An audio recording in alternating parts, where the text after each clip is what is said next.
మంచిగా ఉన్నాయే ఇన్ని రోజులు కనవల్లే కేంద్ర మంత్రి అయినాక మళ్ళీ ఆస్కార్ లెవెల్ లా నటన్ తోటి దిగినావు కదా అశోక్ నగర్ లా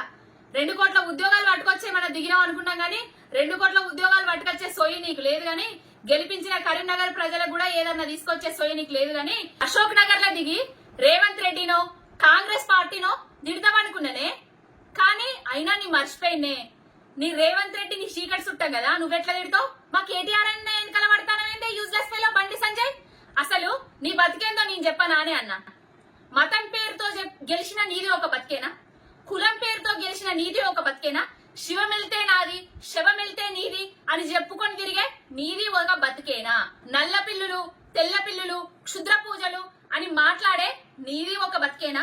గెలిచినాక కరీంనగర్ కు రూపాయి దేలేని నీది ఒక బతికేనా తెలంగాణ రాష్ట్రంలో గెలిచి కేంద్ర మంత్రి అయిన తర్వాత కూడా ఒక్కసారి కూడా పార్లమెంట్ లా తెలంగాణకు గిది కావాలి అని అడగంది నీది ఒక బతికేనా 6 గ్యారంటీల మీద కాంగ్రెస్ పార్టీ మీద మాట్లాడని నీది ఒక బతికేనా రైతులకు రైతు బంధు రాక అరిగోస పడుతుంటే మాట్లాడని నీది ఒక బతికేనా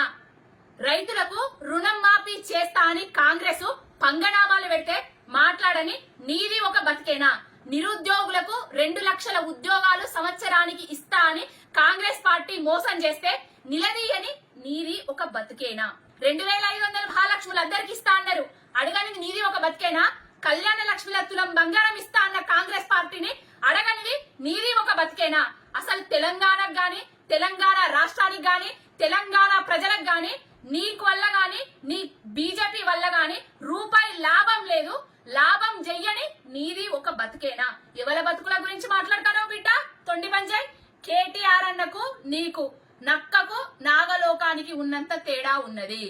ఆకాశం మీద ఉమ్మితే నీ మీదనే పడుతుంది ఆకాశం అంతటోడు రామన్న ఆయన నాలెడ్జ్ మీద ఆయన చిత్తశుద్ధి మీద ఆయనకున్న విజన్ మీద మీకు జీరో అంత ఉన్నా కూడా ఇంతనన్నా డెవలప్ అయ్యేది తెలంగాణ రాష్ట్రంలో కాంగ్రెస్ వచ్చి మీ దౌర్భాగ్యకు రహస్య ఒప్పందాల వల్లనే తెలంగాణకు కాంగ్రెస్ వచ్చి ఇంత దౌర్భాగ్య స్థితి ఇంత నీచమైన స్థితి ఉన్నది మీ దౌర్భాగ్యం వల్లనే వచ్చింది మీరు ఏయబట్టి వచ్చింది మీది ఒక బతికేనా